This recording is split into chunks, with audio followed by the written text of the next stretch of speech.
চলে গেলাম কাকার দোকানে। কাকার দোকানে গিয়া নিলাম একটা শিকড়। শিকড় নেওয়ার পরে ওইখান থেকে বাইরে চলে যাচ্ছি কাঠ মেলে। কেননা কাঠ মেলে যাচ্ছি, আমার কাজ ছাড়া পেটে ভাত জুটে না।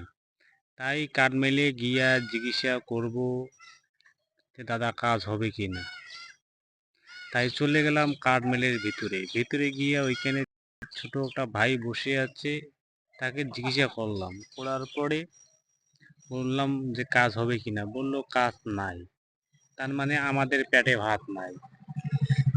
এখন আমি কি করব, কোনো উপায় পাচ্ছি না। ওইখান থেকে বাইরে সোজা চলে আসলাম বাড়িতে। বাড়ির থেকে রওনা দিলাম আলশিয়ার মোড়ের দিকে। আলশিয়ার মোড়ের দিকে যখন যাচ্ছি, ওখানে যাওয়ার পরে দেখতেছি সবাইকে রেশন দিতে এগুলো সব দাঁড়িয়ে আছে। ওইখান থেকে সোজা চলে গেলাম বন্ধুদের এখানে। বন্ধুরা সবাই দেখতেছে লুডো খেলতেছে, বলতেছে একজন প্লেয়ার শট। সেখানে বসে গেলাম লুডো খেলতে। যদি ভিডিওটা ভালো লাগে তোমরা সবাই লাইক